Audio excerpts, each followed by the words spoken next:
Olá, senhoras e senhores. Sejam todos muito bem-vindos em busca do treino perfeito, nono episódio, 10ª semana de treino. Já estamos juntos aí há 10 semanas. O tempo passa voando. E as notícias por aqui não poderiam ser melhores.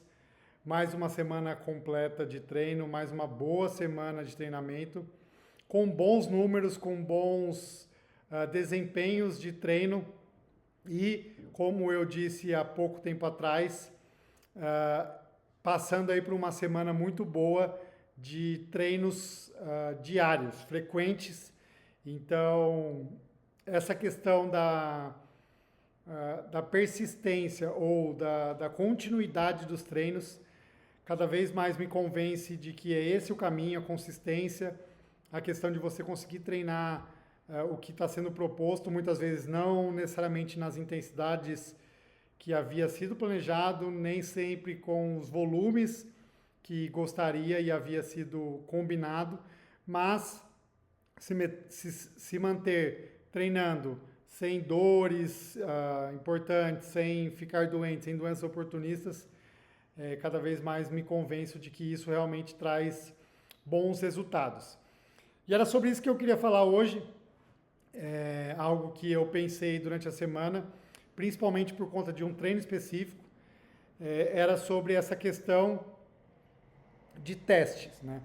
Então, eu queria falar um pouco para vocês sobre essas questões de como é importante a gente ter parâmetros para se comparar, para ter tanto sinais indiretos como sinais diretos da nossa evolução dentro do treinamento esportivo. Afinal de contas, por mais que a gente não esteja tão ligado à performance, a gente treina, a gente segue um ciclo de treinamento, uma periodização de treinamento, e isso tem o objetivo da gente se tornar pessoas mais fortes, mais resistentes, sempre comparado, claro, conosco mesmo, né, com a nossa versão anterior.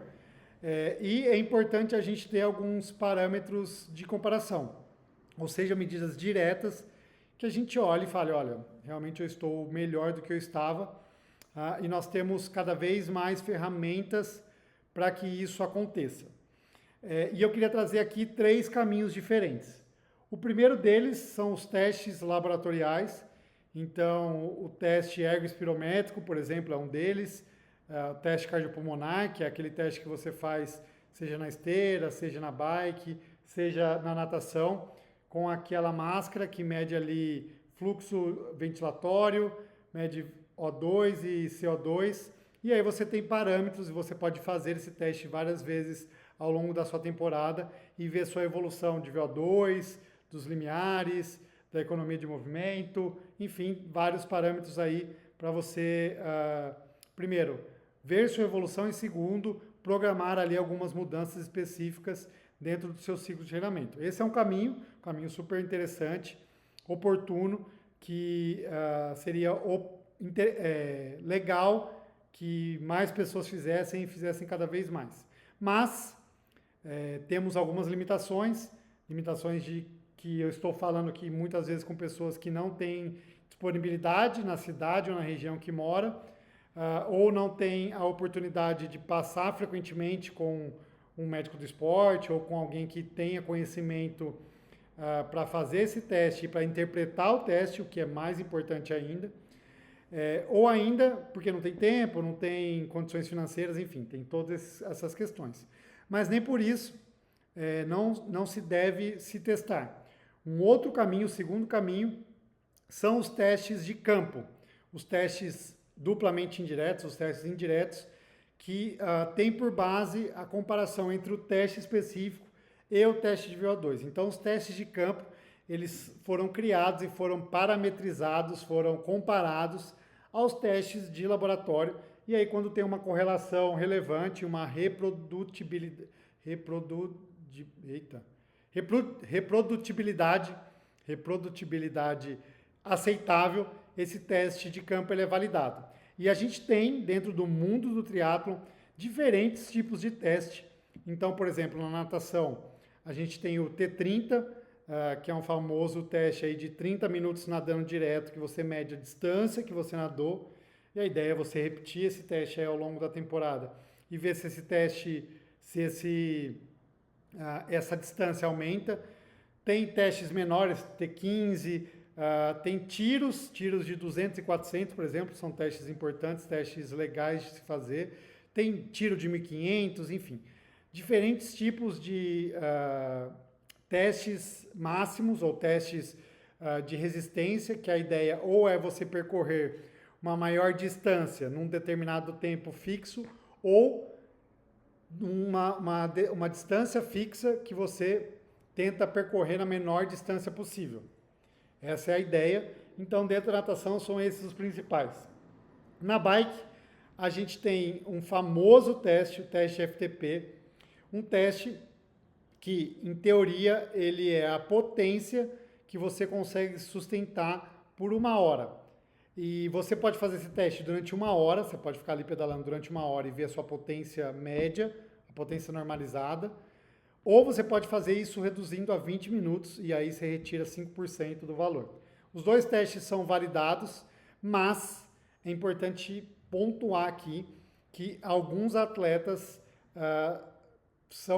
é preferível fazer o teste de 1 hora, principalmente atletas muito potentes, muito fortes. Porventura, 20 minutos dá um valor muito hipervalorizado, ou um valor muito acima do que é realmente a 1 hora de potência contínua. Então você tende a superestimar, em alguns casos, o FTP de 20 minutos quando comparado ao FTP de 1 hora, ou o teste de 1 hora.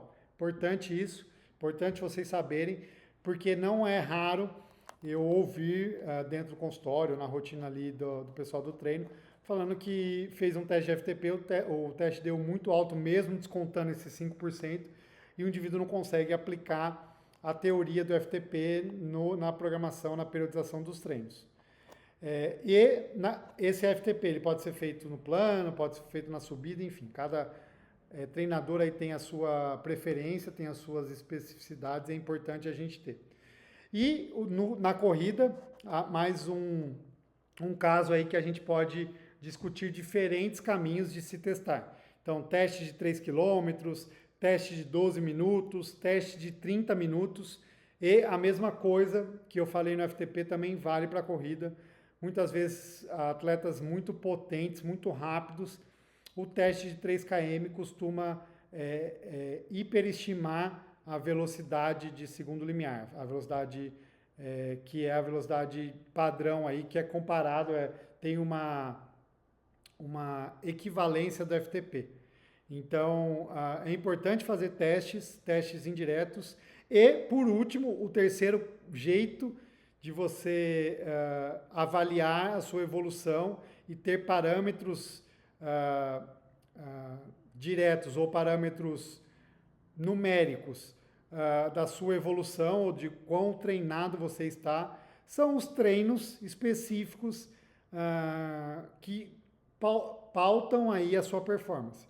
Isso é muito individual, mas ao longo do tempo eu tenho percebido que muitos atletas usam esse caminho. Então, muitas vezes tem um treino específico que o indivíduo faz e ele sabe que se ele fizer esse treino numa velocidade X, Y, Z, ele está muito bem treinado ou nem tanto treinado assim. Tem infinitos exemplos. Um dos exemplos mais clássicos é do Lance Armstrong. Ele tem lá na França uma montanha, chama Col de Madone, inclusive eu pedalei lá, tive a honra de pedalar lá nessa montanha, e ele sabia que se ele subisse a montanha num determinado tempo, ele estaria pronto para ir para o Tour e fazer uma performance absurda no Tour, como ele fez várias vezes. E depois a gente veio a saber que não era de uma maneira natural que ele fazia isso. Mas isso ficou um caso bem famoso. Temos outros exemplos, por exemplo, eu me recordo agora na memória, uma entrevista com a Luísa Batista, que perguntaram para ela de um treino específico que ela gostava e ela citou o treino de corrida de 800 por 200, e bastante gente gosta desse treino, eu gosto muito desse treino, que é um treino que você faz 800 metros em ritmo de prova, 200 metros num ritmo um pouco mais abaixo, mais lento, mas não tão lento. E aí você tenta repetir isso mais ou menos na distância que você vai correr a prova para ter uma ideia. Claro, se for uma maratona ou um Ironman, não faz sentido você fazer 42 km assim, mas se você reduzir, você tem bons parâmetros ali, se você está bem treinado ou não. Tudo isso e todos esses quase 10 minutos que eu estou falando aqui para vocês, para contar que essa semana rolou um treino assim. Para quem assistiu o vídeo da semana passada, eu falei de um treino que eu fiz na terça-feira retrasada, então na terça-feira do último episódio, que eram 4 estímulos de 26 minutos no ritmo de prova. Foi um treino muito difícil que eu fiz nessa terça-feira. Falei desse treino aqui, falei que foi um treino que eu fiz a primeira série e senti dificuldade, achei que eu não conseguiria fazer as 4, mas no fim das contas eu consegui, foi um treino bem feito, bem executado. E eis que esse treino surge novamente na minha planilha nesse último sábado. Então foi um teste que o Ronaldo colocou para mim, para ver se eu conseguia manter esse padrão, para ver como é que estava a evolução, se eu estava muito cansado ou não, e como é que estava sendo a aplicação dos treinos. Então fiz esse sábado um treino muito parecido com o treino que eu fiz na terça-feira anterior, e o resultado foi muito animador. Eu consegui colocar a potência ali, dessa vez eu fiz na rua, na outra vez eu tinha feito no rolo, então fui lá para a ciclovia aqui em São Paulo, e consegui colocar uma boa potência, me senti bem em todos os estímulos. Até o último ainda fiz um pouco mais de força, que eu queria ver se estava indo bem. Ou seja, estamos animados, tem um valor bom, com uma frequência cardíaca sustentada. Então, algo oportuno aí que eu acho que vai dar bons frutos. Falando um pouco da minha semana.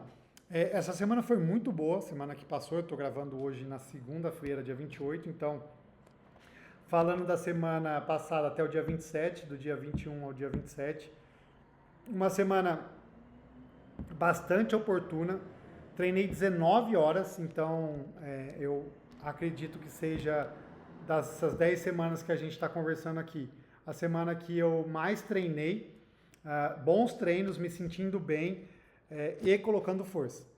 A ideia é, nessas próximas 2 semanas, essa semana e a semana seguinte, ainda torcer o cabo, colocar no limite, e aí depois só vão faltar mais 2 semanas para a prova lá em Aracaju, e aí espero que o Ronaldo tire o pé, que a gente reduza aí um pouco as intensidades e também o volume, para chegar bem na prova. Afinal de contas, é a última etapa aí das provas do Ironman, então eu quero fazer bem, eu estou bem animado, parece que o lugar lá é bem bonito, já começaram a surgir aí alguns vídeos, fotos, então estou bem animado para isso.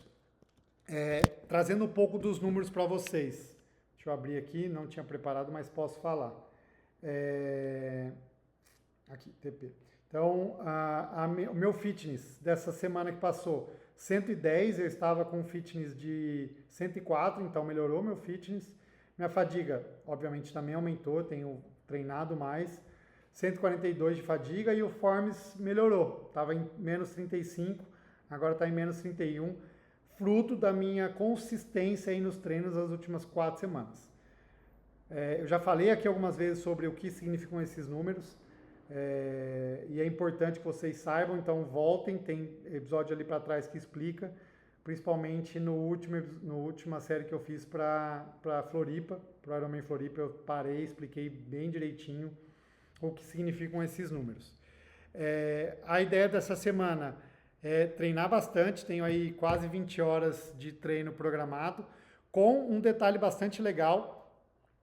Na quinta-feira à noite eu irei lá para Amparo, para treinar em Serra Negra, treinar em Amparo ali na região, a região que a gente fez o training camp do meu doc. Então vou fazer um mini training camp sozinho.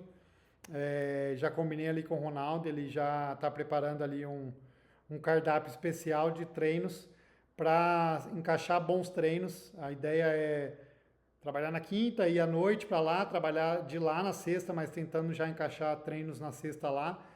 E aí sábado e domingo treinar bastante, treinar forte, aproveitando aí esse pico de intensidade de treinamento e ver como é que o corpo reage, né? O ano passado, mais ou menos nessa época, eu repeti isso, eu fiz isso. Naquele momento, eu estava treinando para o Challenge Floripa, então fiz bons dias de treino lá, isso me marcou muito. Então vou repetir a dose, possivelmente até inclusive repetir alguns treinos e ver se a performance está parecida. Mesmo que se estiver parecida, vai ser muito bom, afinal de contas, o ano passado eu estava em preparação para o Challenge Floripa, que foi a prova que eu ganhei o amador, ganhei geral amador, então uma super prova, um desempenho aí que eu realmente me surpreendi. Então, tomara que consiga encaixar aí os treinos e consiga fazer bem esses dias aí. Então, era isso que eu tinha para falar, sem mais delongas. Importante vocês se testarem e, mais do que isso, não se emocionarem muito com os testes. Acho que essa talvez seja a mensagem final aqui da conversa.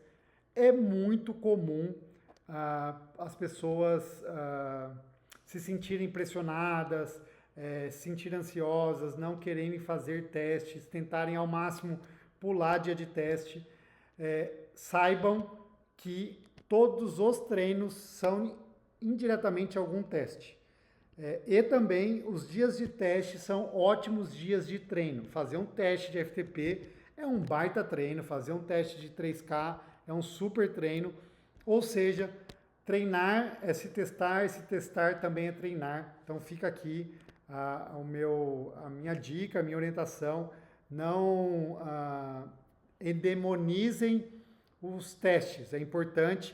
E usem os treinos como testes também, isso é bastante importante. Fechado? Era isso, episódio sucinto, direto ao ponto. Espero que tenham gostado. Curtam, compartilhem, se inscrevam, enfim, vamos que vamos. Está chegando a prova de Aracaju, está chegando o Serranoman, está chegando o fim da temporada de 2024, mas não estamos tão próximos do Ironman Brasil de 2025, então estamos aí na 10ª semana, faltam 30, estamos aí, passou um quarto, falta bastante tempo, então vocês vão ter que me aguentar muito por aqui. Fechado? Valeu, boa semana para todo mundo, obrigado a todos que acompanham, que estão acompanhando, mandando mensagem, fazendo comentários, enfim, sempre um prazer muito grande compartilhar um pouco aí da rotina com vocês. Fechado? Beijo, beijo, tchau, até mais.